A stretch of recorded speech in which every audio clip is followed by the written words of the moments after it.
I went no contact with my narcissistic mother over a tea kettle. She tried to ruin my life, again, so I ruined hers. I'm 42. To say that I tried for too long is an understatement. I tried the hands-off approach for my 30s and most of the time it worked. However, as I've been learning about my codependency and trying to heal from the trauma that woman has wrought across my life, I've been much more upfront on calling her out on her bullcrap. I was patient, I wouldn't back down anymore, and I'd often find myself feeling absolute pleasure at seeing her flying off in a narcissistic rage over me being able to beat her at her own game. Fun for a while, right? But I realized these talks and texts we had were coming at a price to my mental well-being. Sometimes I admit, she'd get me. As a mom, she knew what buttons she could push to really get a rise out of me. I was trying to work on myself and started debating if no contact would be the best choice. That's when it happened. The thing that sent me over the edge was the old tea kettle. Backstory. I moved back to my hometown after my grandmother's health was starting to go downhill to take care of her. As she was a former nursing home CNA, I always promised my nanny I wouldn't ever let her waste away in one of those facilities. But with the move came drawbacks. My once flourishing career was gone, and I was starting over at a smaller facility with much less money. In my mind, it was more than worth the price of being able to take care of my grandmother. However, I would have to move in with my grandmother in her home, and as I've said, my mother is a narc. I wasn't crazy about this idea as I knew my grandmother only had a lifetime estate on the property. My mother would inherit and I knew it would be hell. Before that though, I got 4 more amazing years with the woman who actually loved me and supported me, even through all the pain my mother inflicted upon me. Cue to when my grandmother finally passed. My mom sweeps into the home and starts to lay down rules and what I needed to do to stay in her home. Keep in mind I had done all the upkeep to the house for the last 4 years. I paid for everything and never asked her for one damn dime of money. I know there's always a price when you ask that woman for help, so instead of bowing down and paying her rent to live in the house she wasn't even going to use, I made plans. I informed her, no, that won't be happening, and let her know of my plans to move. To say she tried every which way she could to prevent my moving is an understatement. From trying to drum up new things I owed her money for, to dangling the carrot of signing the house into my name, to letting other family members know if they helped me move, she'd never forgive them. I was 39. That's how controlling this woman tried to be. However, I just kept my nose down, packed all my things, moved absolutely everything I owned by myself, and took off in a U-Haul not even a month later. After my grandmother had passed, I did try harder in an effort to keep a relationship with my mother. I should have known better, but I told myself, 1, more, time. If she can't play nice, then I'm going to cut this out of my life for good. It didn't take but 5 months for me to be completely done. Since moving, my aunt made a group chat for us and my mother, mostly to keep up with our day-to-day lives. Funny memes, just checking up on me and just wanting to know how my new home was. My mother would always say condescending things about my new place, but I would let it slide and remind her that I would have been more than happy to live in her home had she not tried to pull what she pulled. That only made her say that I was ungrateful for her not having charged me rent for the years that I lived there taking care of her mother and working full-time. Keep in mind, my mother remarried a doctor and took every penny of inheritance my grandfather left me. To say she's rather well off is no exaggeration. She's just that greedy. But back to my story. 5 months in, my mother starts texting the group chat that I took off with items of hers from the house. Upon asking what it was I supposedly took, she launched into a tirade of me never being able to tell the truth and that she'd never forgive me for what I had done. Again, having to push for actual details was hard over a text, so I called. This is where the tea kettle finally comes into play. The call, so I called. She starts launching into me about how I gave an old cast iron tea kettle to my father, her ex-husband. I'm like, what the hell are you even talking about? She explains what she believes, that I had, while living with my grandmother or after my grandmother died, given my father an old tea kettle from our wood stove. I let her know there hadn't been a tea kettle on that stove in years, and I wasn't aware it was even missing. She had somehow found out that the tea kettle was back at my father's place. Now, if you have a narc in your life, you know how they absolutely adore to twist history to their liking. This tea kettle was in my father's family for generations. I grew up knowing this. My mother simply took it with her in the divorce to hurt my father, as family heirlooms meant a lot to him, so I kept explaining over and over again. I had no idea what she was talking about or how Dad even got the tea kettle. After screeching at me for a while, I finally told her that I wasn't entertaining this notion of hers. I would call my father myself to figure out what had happened. She said I better fucking get the tea kettle back or there'd be hell to pay. The truth. So, called my good old dad. Now my father isn't perfect. He's been pretty damn good to me, especially after all the shit my mother put him and I through together. From using me to emotionally blackmail him and intentionally sabotaging our relationship wherever she could. AKA, he knows she's a covert narcissist because he was married to her. So when I call him, he answers with, "Hi, is this about the tea kettle?" I laugh and say bingo. He then explains while my grandmother was alive, she felt bad that my mother had taken the tea kettle from him during the divorce and left it at her home, my grandmother's house. After I moved back in, my father started to come visit us. He always loved my nanny, and she adored him as a son-in-law. They reconnected and he helped us a lot while she was still alive. He'd even visit when I wasn't at home sometimes. He said he noticed the tea kettle but never said anything about it to her until she brought it up one day. She told him to please take it back. She knew it was his and she didn't think my mom even remembered having took it, as she took almost everything from his house when they divorced. He was very grateful, of course, and took back the family tea kettle. Fast forward to years later when my father was talking to a buddy about their divorces, and he was admitting that he finally got something back from her even if it took almost 20 years. They had a laugh, but the friend's now ex-girlfriend was charmed by my mother and told her about the tea kettle being with my father. Boom. She called him and started calling him a thief, and that he knew that tea kettle was her family's and had never been his. He just called her on her bullshit and said, well, hell, even if it didn't say my family name on it, possession is 9/10 of the law, blah blah. And on no uncertain terms let her know that she would not be getting it back, as it was his in the first place. She was livid, and of course he was amused as she asked how the hell he got it in the first place. He explained my grandmother having gave it to him, but for some reason she fixated on it being my fault. I had to have been the one to give it back to him. I was the one who gave her family's tea kettle to her ex. Tiring story, isn't it? No, unnecessary and draining. Thinking that was when I realized I was done.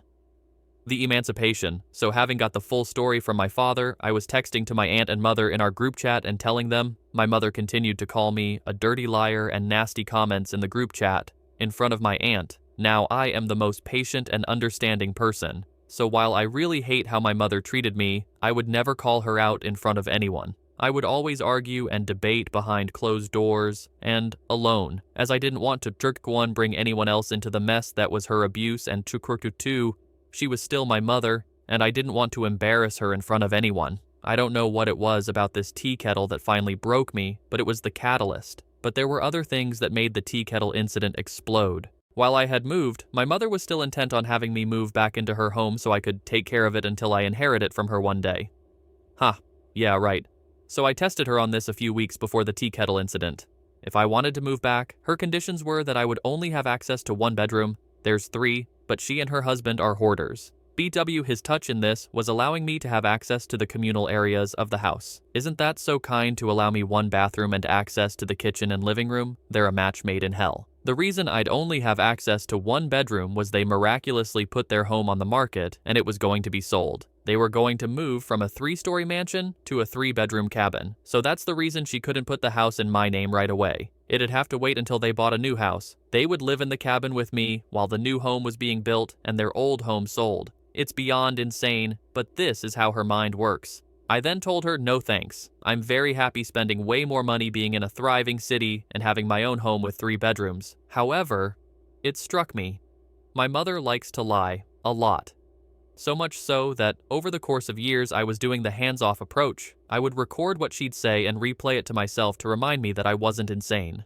Because as I'm sure many of you know, gaslighting is a hell of a drug. This house lie was another provable story. There would be evidence if it was on the market. One of my buddies who grew up with me is a real estate agent. He hates my mother because of how my mother treated his mom, so he gladly helped me look at all the listings from as far back as a year ago. Supposedly she had put her house up for sale about a month ago. He couldn't find anything about it. It's listed as not for sale anywhere, even as of today's writing. So, boom. More concrete evidence of her lying. I had recorded the conversation with her and her husband without her knowing it. Don't worry, I live in a one-party state.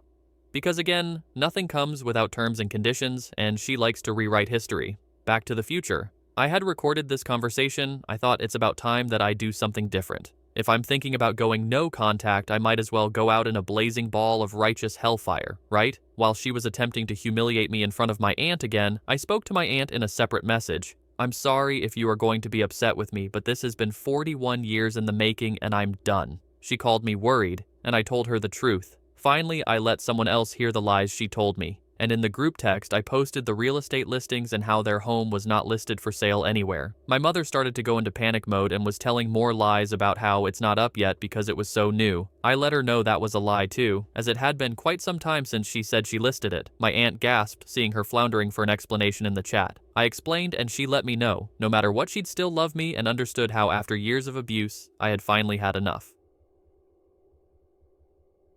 The fallout. So as a narc usually does, she went on her rampage and started to blacken my name to everyone in our family and in our hometown. Not a big deal. I don't really like my hometown. The few people I keep up with are lifelong pals. They know the private monster my mother can be versus the public persona most people get, but for years it had been building. I had a lot of proof. However, I was trying to allow her to behave and back off. I had not answered her since the night I posted those listings to my aunt's group chat, but I was getting nasty messages from the flying monkeys about what a terrible daughter I am. I finally texted and let her know.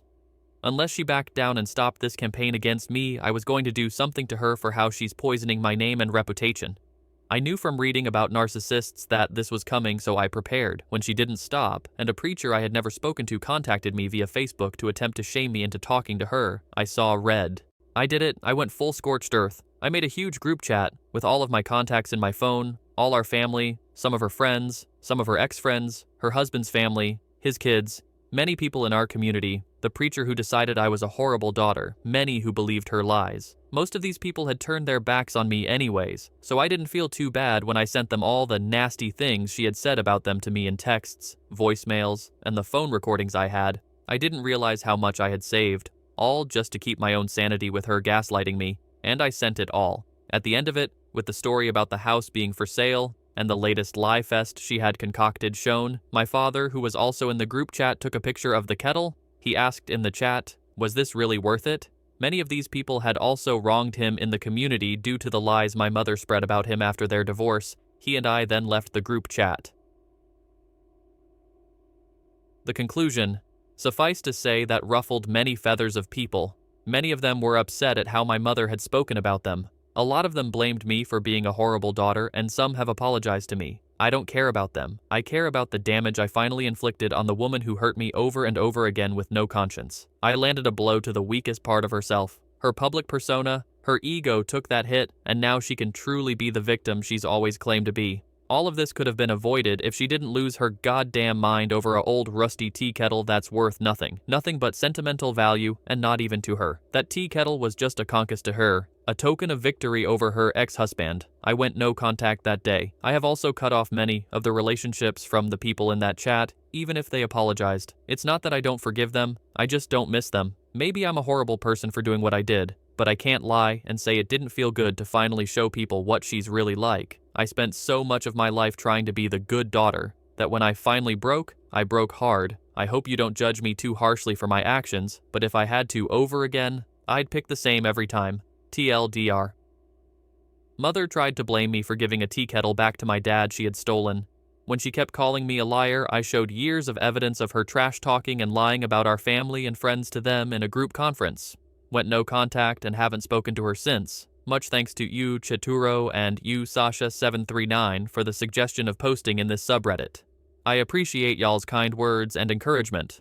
Edit. Thanks for making me aware of the run-on sentence. I admit I wrote this in a very emotional state and didn't edit clearly. I hope it's clearer to read now, even if it's a book. Update 1. I had some people asking for a picture of the kettle, so here you go. Tea kettle from hell. Update 2. I have learned, it's been about a month since I posted this, that my mother contacted my father and tried to play the "I miss our daughter" card. He informed her that I want nothing to do with her. And yes, before asked, he did have her blocked. She called from a friend's phone. She keeps blaming my wanting nothing to do with her with me being brainwashed by him and my support group. He promptly hung up, and if she calls back on different numbers, he immediately hangs up. I have changed my number since the fallout so she can't contact me personally. More people reached out about a week ago, some family to let me know they broke contact with her as well over what happened. Her credibility is shot. Apparently she's miserable and everyone knows it. I honestly don't want updates on her. I steer conversations away when she's involved or mentioned. This is going to be my last update. I really do appreciate all the thought-provoking and encouraging comments. They made me laugh, some made me cry, but all words were appreciated.